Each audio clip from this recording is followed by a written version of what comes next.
Todos vocês conhecem o grande Brad Pitt. Grandes papéis, grande interpretação, vencedor de Oscar. Em 2022, ele disse em uma entrevista que tinha uma condição rara. Uma condição que se chama prosopagnosia. Ele disse que com essa condição, ele não consegue reconhecer o rosto das pessoas. E que isso deixa ele até incomodado, porque ele disse que algumas vezes as pessoas podem interpretar que ele seja egocêntrico, metido. Isso realmente vem incomodar ele, por isso que ele trouxe à tona essa condição. Ele disse que não foi diagnosticado por nenhum médico, pelo menos até aquele momento, mas que ele sabia que tinha essa condição. Bem, eu sou Thiago Nascimento, neurologista e nerd, e hoje nós vamos falar sobre prosopagnosia. E vamos também fazer uma lista, os 7 melhores filmes de Brad Pitt. E essa lista vai ser assinada por mim, lógico. Se você tiver algum outro filme a mais, bota aí embaixo e comenta. Tá certo? Então vamos lá, vamos pro Neuronerd.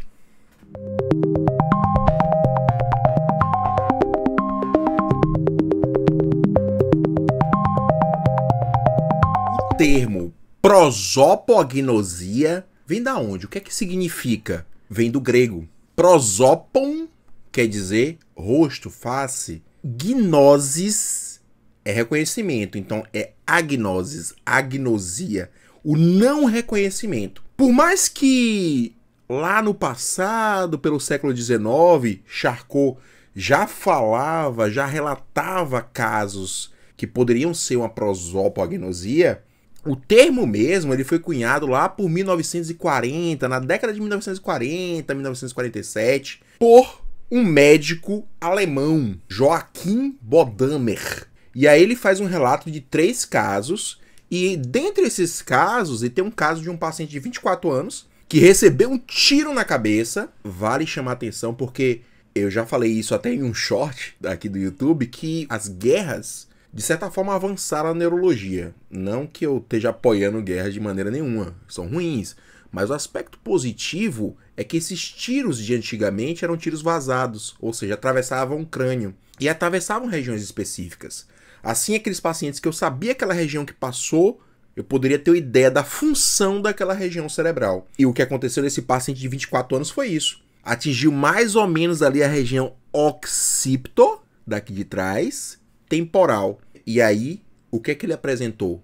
Uma dificuldade de reconhecer a mãe, o pai e até mesmo ele mesmo. Porém, o que é que fazia ele conhecer essas pessoas, os amigos, a mãe, o pai, os familiares, né, de maneira geral, era justamente os maneirismos, ou seja, os gestos, né, o jeito de caminhar, o jeito de mexer a mão, a fala. Todas as outras modalidades desse indivíduo estavam preservadas de reconhecimento. Então era dessa forma que ele reconhecia as pessoas. Lá por 1985, mais ou menos, é que vem aí o livro de Oliver Sacks. Esse livro de Oliver Sacks, ele tem um título bem curioso, que é O Homem que Confundiu a Mulher com o Chapéu. Olha só, eu tô falando agora de... Ele confundiu a mulher com um objeto. Então, esse senhor, que é relatado no livro, Dr. P, ele não tinha só uma prosopagnosia. Ele tinha também uma agnosia visual. O que é que eu quero dizer? Que ele confundia também objetos. Né? Por mais que seja um caso que ficou famoso, né, nesse livro, ele não tinha uma prosopagnosia apenas, ele tinha uma dificuldade de reconhecimento de objetos, e aí quando a mulher falava, ele reconhecia a mulher. Se a mulher estivesse calada, ele podia achar até que era um chapéu, que é o caso aí do livro, né? E aí quando a gente fala de prosopagnosia, tem autores que chegam até a dividir a prosopagnosia. Eles dividem ela em 3 tipos, basicamente. O aperceptivo, o associativo e o de desenvolvimento. O que é isso? O aperceptivo é aquela pessoa que ela não vai saber exatamente como é que tá aquela face. Então ele não reconhece a face de um indivíduo como face mesmo. A face tá com algumas alterações, tá com o olho mais para um lado. Ele não vê, entre aspas, a face real. Lógico que eu tô falando de realidade, o que a gente vê. Então lembra aí do nosso vídeo sobre o que é realidade. Vou botar o link aí em cima. Então o aperceptivo, ele não consegue perceber a face como ela é realmente. Temos o associativo. Então é aquele indivíduo que vê aquela face, mas ela não consegue associar a memória daquela pessoa. Então, exemplo, ele sabe que ali é a face que tem aquelas características, porém, ele não consegue saber que a face é do pai, que a face é da mãe, que a face é dele. E temos o desenvolvimento, que geralmente são crianças, né? A criança ela não teve desenvolvimento nessa área para poder perceber o que é aquela face, né? O que é a face, o reconhecer daquela face. E Oliver Sacks, ele fala muito bem sobre essas condições, ele fala com perfeição, né? O reconhecimento de faces é o que torna a gente um ser humano extremamente social. É com o reconhecimento de faces que a gente é mais social, de certa forma, que a gente reconhece aquela pessoa. É a preocupação do Brad Pitt. E aí ele conta a história de que a mãe dele era uma pessoa que não era tão social, era mais tímida. E que talvez ela tinha uma dificuldade no reconhecimento. Não é dizer que ela tinha prosopagnosia, mas tinha uma dificuldade. Já o pai, ele reconhecia todo mundo. Milhares de pessoas. Então ele era extremamente social. E aí ele divide justamente os indivíduos que têm uma dificuldade maior de reconhecimento e os que são super reconhecedores. Então, temos as pessoas que não reconhecem, que é a prosopagnosia. Temos as pessoas que têm dificuldade no reconhecimento. E temos as que reconhecem muito bem, os super reconhecedores. E é engraçado que ele mesmo relata que ele tem a prosopagnosia. E ele percebeu isso aos 12 anos de idade, quando foi para uma escola maior. Uma escola que tinha muito mais estudantes. Então, por mais que a pessoa tenha dificuldade naquela questão da face, ela pode reconhecer os outros através de outras coisas. Da voz, do trejeito com a mão, do jeito de se vestir, do jeito de falar. Então, as outras modalidades geralmente estão preservadas. Pode acontecer outras lesões juntas, ou seja, a pessoa que tem prosopagnosia pode ter outras coisas, outras condições. Então, isso representa o quê? A área que é afetada. Geralmente a área que é afetada na pessoa que tem uma prosopagnosia é no giro fusiforme, no hemisfério direito. Então, do lado direito do cérebro, nesse giro fusiforme, é onde estão guardada lá essa percepção das faces. Geralmente a lesão está aí, nessa parte mais posterior. Então a região occipitotemporal, lá nesse giro fusiforme. E alguns autores até dividem as condições que eu falei, né? Dizem que as pessoas que têm mais a dificuldade, a prosopagnosia, a associação, estão mais assim pro giro parahipocampal. E as pessoas que têm prosopagnosia aperceptiva realmente está nesse giro fusiforme. E quando se fala de desenvolvimento, alguns acreditam que existe uma hereditariedade aí. Em alguns casos, vários familiares são acometidos.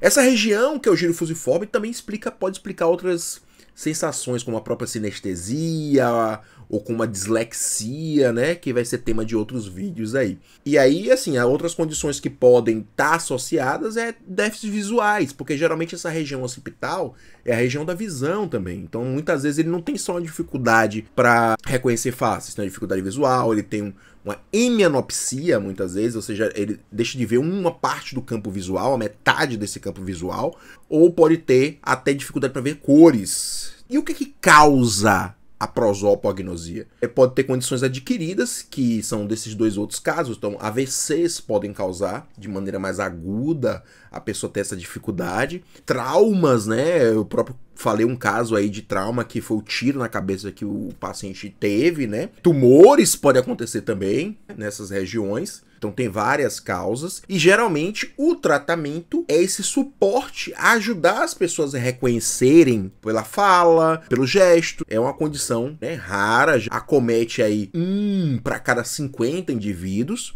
E mais raro ainda, os casos genéticos. O mais famoso teste que ajuda nesse diagnóstico é o teste de Benton, que surgiu lá pela década de 1980, 83. Tiveram outros, como o teste de Cambridge, mas o de Benton é realmente um dos mais famosos. Além do Oliver Sacks, do Brad Pitt, outra pessoa que também tem um relato de ter essa condição é um dos cofundadores da Apple, o Steve Wozniak. Essa é a lista dos melhores filmes de Brad Pitt. Vamos lá. Primeiro deles, vou começar com Era Uma Vez em Hollywood. Gente, eu tô fazendo a lista pro passar. Não é o que eu acho melhor primeiro, porque às vezes é até difícil de saber aí. Mas Era Uma Vez em Hollywood é um filme de Quentin Tarantino. Olha que ele vai aparecer outra vez na lista, hein? Filme maravilhoso. Brad Pitt ganhou aí Oscar nesse filme, inclusive. Além de ter o Oscar também de direção de arte. Então, é um filme muito bacana. Ele mescla um pouco de história real com ficção, que é o que Tarantino gosta muito. Com certeza é um filme que vale a pena ser visto. Só lembrando que Era Uma Vez em Hollywood tá na Netflix. Segundo filme que eu recomendo demais pra vocês, de Brad Pitt, Bastardos e Glórios. Aí estamos indo pra 2009. Outro filme do Quentin Tarantino. Então você vê que já começa com 2 filmes de Quentin Tarantino. Filme maravilhoso, que uma história real também, né? Uma parte real, mas a parte imaginária é que eles vão lá matar nazista. Tem um plano pra acabar com Hitler. Vamos ver se dá certo. Bastardos e Glórios tá lá na Prime, tá certo? Na Globoplay também, na Star Plus. Número 3, eu tinha que falar de 3 filmes. Os 3 filmes é a parte da trilogia do 11 Homens em Segredo. Então começa com 11 Homens em Segredo, é lá de 2001. Depois vem 2004, 12 Homens em Segredo. E por último, 13 Homens em Segredo, lá em 2007. Todos dirigidos por Steven Soderbergh. Quem gosta de filme de invasão, tem uma reviravolta, filme de roubo, filme de assalto, é muito bacana, né? É um filme que eu me divirto bastante. Os 13 Homens e os Segredos, 12 Homens e os 11 Homens, você pode encontrar na HBO. Alguns tem na Prime, se não me engano. Indo pro número 4, O Grande Clube da Luta, dirigido por David Fincher. É um filme que é de explodir cabeça. Eu não vou contar detalhes, mas ele foi baseado num romance do Palahniuk. O romance é um pouco diferente do filme, inclusive. E depois que saiu o filme, ele chegou a fazer um HQ, né, com o Clube da Luta 2. O filme não fez muito sucesso no cinema, mas virou um clássico cult. Tem que assistir. Eu não vou contar detalhes aí não desse Clube da Luta, porque vale muito a pena. E onde é que eu encontro ele? Da Luta de 1999 vai estar lá no HBO, no Amazon Prime, vai estar também na Star Plus. Número 5, Seven, os 7 pecados capitais. História de investigação que o criminoso usam os 7 pecados capitais para cometer cada crime. Então ele tem uma associação entre os pecados e os crimes. É maravilhoso. A interpretação do Brad Pitt tá fantástica. Tem Morgan Freeman no meio aí. Você vai assistir lá na HBO Max. Procure lá na HBO Max e assiste, depois me conte. 7 pecados capitais foi em 1995. Nesse mesmo ano sai 12 Macacos. Olha que Brad Pitt jogou duro aí nesse ano, né? Os 12 Macacos do Terry Gilliam. Conta uma história meio maluca aí. Esse personagem do Brad Pitt tá fantástico. Mostra um cara meio maluco também. O personagem principal dos 12 Macacos é o grande Bruce Willis. E o Brad Pitt dá uma ajuda lá nas atuações que são fantásticas. Os 12 Macacos você encontra na Netflix. E seguindo a lista para terminar o 7º com chave de ouro, 1994. Olha que década fantástica para Brad Pitt, né? Entrevista com o Vampiro. Esse filme, gente, é nota 10. Entrevista com o Vampiro conta a história de um repórter que tá lá entrevistando o vampiro para ele contar como é que foi a vida dele. É baseado nos livros da Anne Rice, que é uma escritora de terror e fantasia. Faz uma série de livros sobre esses contos vampirescos. Então, vejam lá a atuação do Brad Pitt começando aí, né? E vale muito a pena assistir. Entrevista com o Vampiro você vai encontrar lá no stream da Amazon. Com certeza vai estar alguns outros filmes aí que não foram falados e que muitas pessoas gostam, mas esses são os meus favoritos. E vocês entenderam um pouquinho melhor aí sobre prosopagnosia. Lembre que o ser humano ele foi criado para ser um ser social. E identificar a face, identificar os trejeitos é essencial para a gente viver em sociedade. Eu espero que vocês tenham gostado desse vídeo. Não se esquece, gente, de deixar aquele like, deixar o comentário. Estou aí aberto para sugestão de tema e boa semana para vocês. Valeu!